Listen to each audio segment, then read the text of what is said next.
Forget camels. Imagine cruising through the Sahara in a 90-foot-long monster bus with wheels taller than a grown man, complete with lounges for fine dining, portholes like an ocean liner, and enough horsepower to crush dunes into highways. In 1932, someone actually tried to build this, the world's most ridiculous land yacht. What happened, and why did it vanish into the sand?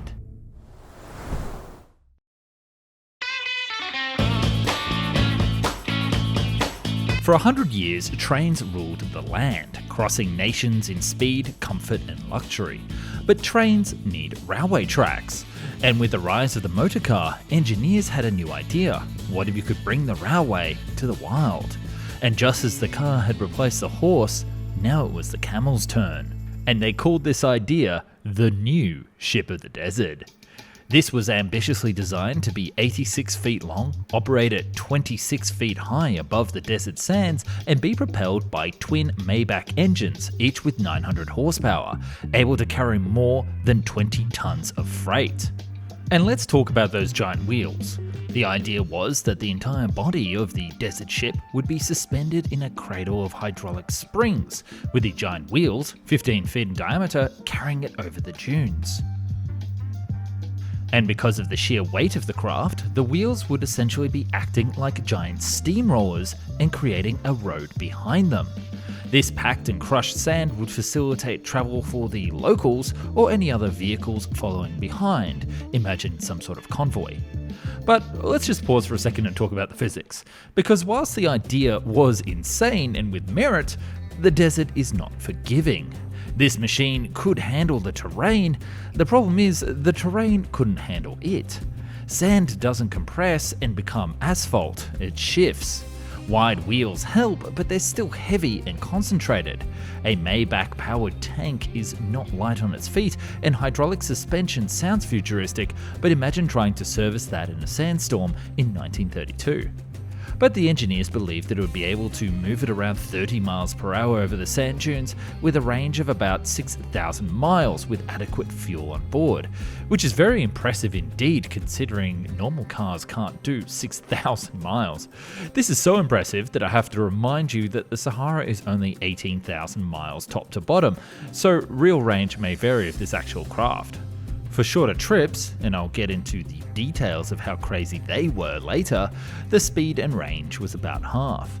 To control such a large beast, there would be a third, smaller 7.5 litre diesel engine that would power all of the electronics on board, including the hydraulic motor for steering. And there would also be a large, powerful radio to communicate across the desert and to receive weather reports just like a real ship. Although the vessel would rely on skilled navigators to read the stars to make sure that they didn't get lost in the ever-changing sand dunes. But of course, I bet you're wondering what exactly would it be like to travel on board. Hello, Nick from Found and Explained here. We've seen what happens when you try to put a ship in the middle of the desert. Let's just say logistics can get complicated. Sand gets everywhere, camels get into your canned lard, and the heat, boy, it makes an oven seem like an icebox. Running a business without the right tools can feel the same. You're juggling websites, sales, invoices, emails, all in different places, hoping it somehow floats. That's where Odoo comes in. It's an all-in-one business management platform with their wide range of 45 applications. It covers all of your needs such as website builder, CRM, invoicing, inventory, dashboards, and since everything is in one platform, things are integrated and automated. No more hopping between clunky, mismatched tools. Everything works together seamlessly. With Odoo, you can capture leads instantly from your website using the contact form, which automatically brings every opportunity to a simple CRM pipeline with their contact details, priority level, expected revenue, and much more. Within each opportunity, you have the chatter, with which your team can send emails, log notes, and sales quotes in clicks, with customer information built in, and even get paid all without leaving Odoo. And the best part? You can start for just $24.90 a month. And if you're looking for one specific app, you can use Odoo's first app for free for life. Manage your whole operation from one dashboard so you can focus on building your empire, not digging your ship out of the sand. Check out Odoo today with the link down in the description and help the channel. Because this desert ship was so darn tall, there was actually plenty of vertical space for passengers with 3 main decks. The lowest deck would have twin engine rooms, one at the front and one at the back, that would roar like steel camels with those Maybach engines, whilst 11 poor souls, or crew, lived in a swaying metal box slung between them with portholes to nowhere. On the sides, there would be concave storage recesses that would contain extra cargo, or the multiple Caterpillar motor buses that would be used for short-range trips and excursions. Unfortunately, I don't have much in the way of the details of the smaller craft. All I know is that they had a Caterpillar and had sort of a half-track design that we'd see later in the 1940s. Also on this deck, there would be ladders and lifts to access the ground, although I imagine at specific terminals there would be a scaffolding for the passengers to access the actual passenger decks rather than climbing up and down. The second level would have a lower class passenger quarters, because nothing screams luxury travel like swaying hammocks above a rumbling 900 horsepower engine, as well as the cigar lounge and the rear dining saloon, which would be a total vibe as you cruise through the hot desert. There would also be a twin set of recesses here for cargo as well, primarily the food and water. And yes, I do need to talk about the water because this thing also had flushable plumbing. There would be a toilet in the desert in 1932. That's how serious they took the luxury with this idea. And then on the top deck, the only one of which was actually free of the wheel clearance, it had the private first class passenger cabins and a promenade to stroll around for the views. Essentially, this was a deck to walk around and contemplate your life choices as you cross the Sahara in a giant wheeled hotel. I don't know why so many machines back then had promenades. We saw them in the flying boats, but I do wish that they would come back. These first-class cabins were also apparently going to be the pinnacle of opulence, rivaling that of the famous passenger trains like the Orient Express, and I quote, the finest Pullman cars.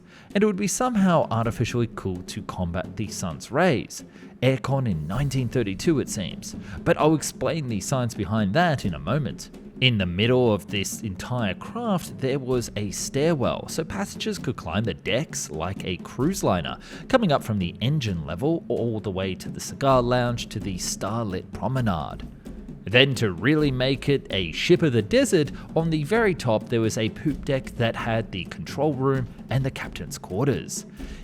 Here, the 11 most confused sailors in human history could operate and transport up to 56 passengers across the desert, although for shorter distances it was possible for the land ship to carry over 100 to 300 third-class passengers in less refined luxury. And because this would be a short, hot 15 miles per hour trip over the desert, I imagine many of those third-class passengers would have rather taken the camel instead. So why did we never get this epic monster of a land ship?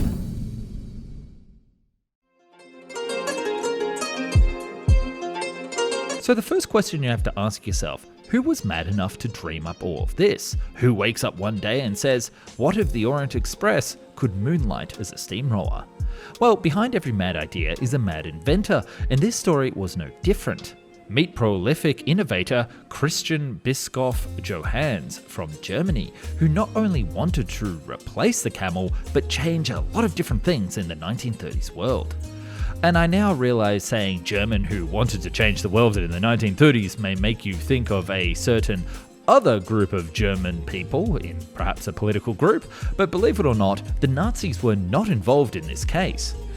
Our humble innovator would actually go on to create many inventions throughout his career, such as a generic advertising speech device, which was essentially an interactive dictation machine that would highlight prices and sales, much like the TVs that we have today. But one of his other inventions was really radical. It was a hat that could cool you down. Actually, it was the idea to cool the body by means of a light, volatile chemical instead of, say, a cool breeze. The idea was that you would put your wrist or head into this device, and a special chemical, which are cool to the touch due to an endothermic reaction, would cool your blood and soon your whole body, but prevented from causing harm by the barrier of the device. Neat. He would then take this idea and apply it to the cabin of a ship, and then he would realize, what if we put it on land? So this would become his magnum opus, the ship of the desert. He was so confident with this concept that he went out of his way to patent it in as many territories and languages as possible, patents for all countries with colonial possessions. And he planned eventual evolutions of this concept, such as an amphibious version that could travel on both land and water, and weirdly also patented the idea for it to travel underwater. Really, this guy saw this project going to the moon, and you could subscribe for my eventual video on what happened to underwater land ships.